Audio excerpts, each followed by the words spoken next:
Friends, یہ second part میں دیکھیں گے ہم. ویڈیو بہت زیادہ بڑی ہو گئی تھی بٹ آپ کو کمپلیٹ تو کروانا ہی ہے مثنوی.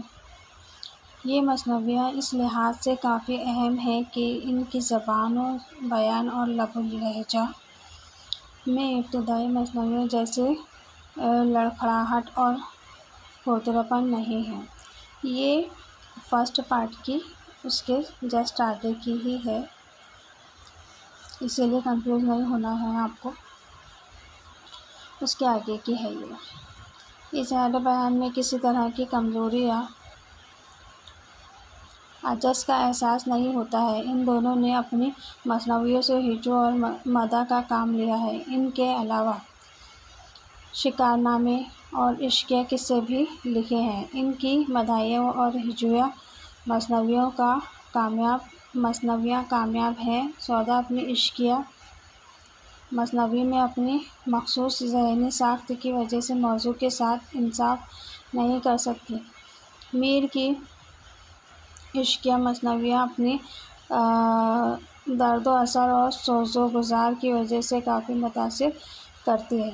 یہ مثنویاں واقعہ نگاری، جذبات نگاری اور زبان و بیان کی خوبیوں کے ساتھ ساتھ اپنے حقیقت پسندانہ انداز بیان کرنے اور اپنے عہد کے سماجی و معاشی حالات کے ترجمان ہونے کی وجہ سے اردو کی بہترین مثنویوں میں شمار ہوتی ہیں.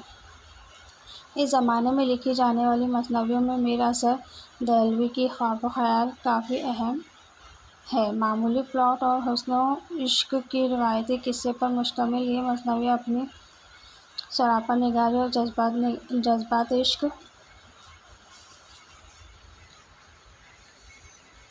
جذبات عشق کی عکاسی کی وجہ سے کافی متاثر کرتی ہے. زبان کی سادگی، روانی اور شگفتگی اس مثنوی کی ادبی و فنی عظمت میں مزید اضافہ کرتی ہے. اس کو شمالی ہند کی اولین کامیاب مثنوی قرار دینا بیجا نہ ہوگا.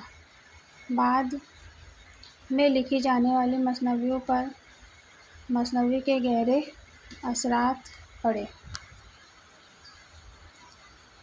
شوق لکھنوی کی یہ آنا مچھر کاٹ رہے ہیں. میں صبح میں شوٹ کرتی ہوں 5 بجے. بہار عشق میں بہت محنت لگتی ہے فرینڈس شوٹ کرنے میں. Please like share and subscribe کیجیے. میرا بیٹا چھوٹا ہے، ابھی بورڈ گیا تھا اس لیے میں گئی تھی. اس کے اثرات واضح طور پر محسوس کیے جا سکتے ہیں. مصفا انشا رنگین اور نواب واجد علی اختر کی مثنویوں میں اپنی بعض خوبیوں کی وجہ سے متاثر کرتی ہے، لیکن اس زمانے سے تعلق رکھنے والی مثنویوں میں جو شہرت و عظمت میر حسن کے سحر البیاں کو حاصل ہوئی ہے وہ کسی مثنوی کو نہ حاصل ہو سکی. اس مثنوی میں کوئی خاص قصہ نظم نہیں کیا گیا ہے،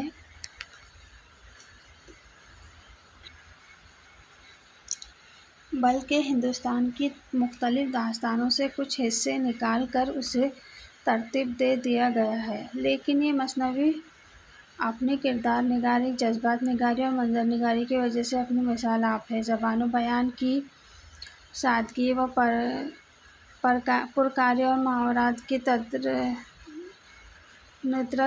قدرت نے اس بے جان کہانی میں غضب کا حسن بھر دیا ہے. اپنی مثالیت، معیار پرستی اور دیومالائی عناصر کے باوجود یہ مثنوی آج کے سائنسی دور میں بھی قدر کی نگاہ سے دیکھی جاتی ہے. دراصل میر حسن نے انہیں فرسودہ عناصر کو اتنی خوش اسلوبی سے ترتیب دیا اور اس میں اپنے عہد کی دھڑکنوں کو اس طرح سمویا کہ وہ ایک نئی چیز ہو گئی.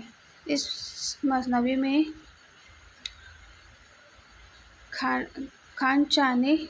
کھینچانے والی روح اثر نے اس مثنوی کی قدر و قیمت اور بڑھا دی ہے. اس حیثیت سے یہ مثنوی اپنے عہد کی سچی ترجمان بن گئی ہے۔ اس میں متعلقہ عہد کے رسم و رواج، تہذیب، تمدن، رہن سہن اور لباس و زیور وغیرہ کا بیان تمام تفصیلات کے ساتھ موجود ہے۔ دراصل میر حسن نے سحر البیاں کے قصے کو ایک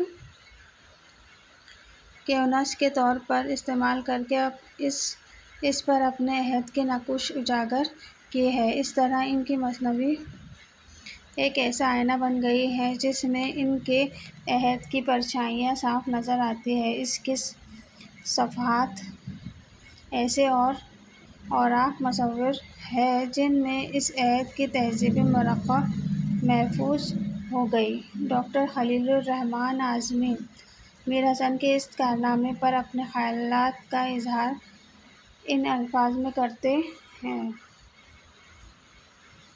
واقعہ یہ ہے کہ اس تصنیف میں میر حسن نے اپنا خون جگر صرف کیا ہے، اپنی زندگی کے تجربات کا نچوڑ پیش کر دیا ہے۔ اپنی ذہانت و فطانت، فراست و بصیرت، فنی آگہی و لسانی شعور کا ثبوت اس مثنوی کے ہر مصرعے سے فراہم کیا ہے۔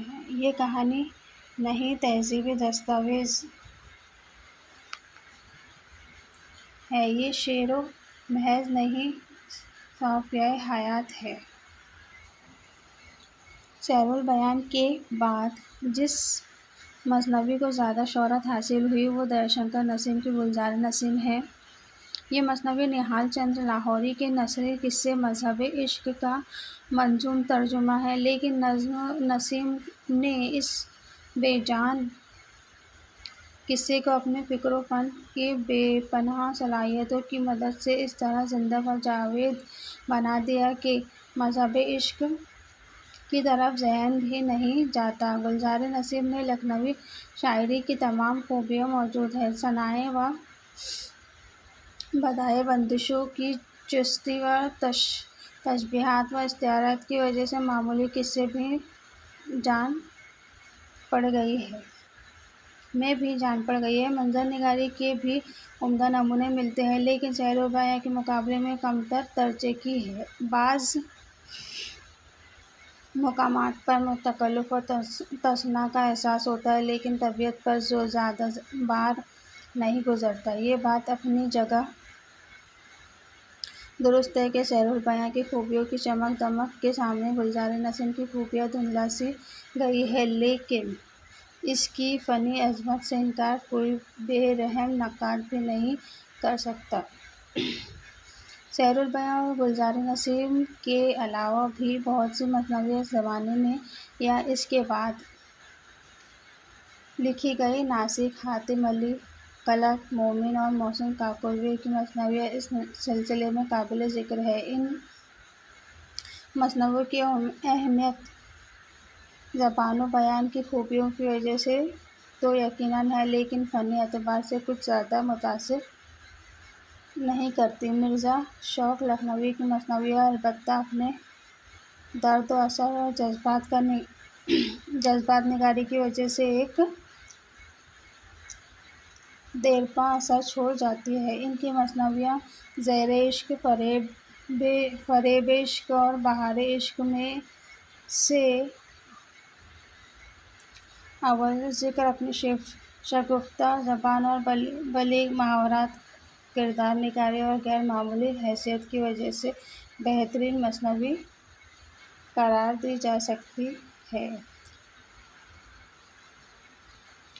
زندگی کے تمام شعبوں کی طرح شعر و ادب پر بھی 1857 کے انقلاب کے دور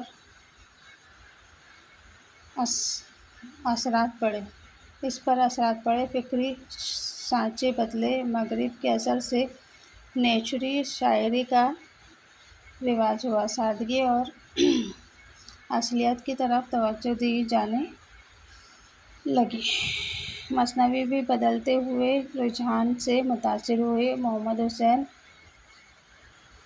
آزاد، اسماعیل میٹھی اور مولانا حالی ان نئے رجحانات کے نقیب و علمبردار ہیں۔ مولانا حالی کی برکھا رود، نشاط امید، حب وطن مناجات بیوہ، چپ کی داد، مناظر رحم و انصاف اور محمد حسین آزاد کی مہاجن، طالب علم اور چور شاعر اور علامہ شبلی کی صبح امید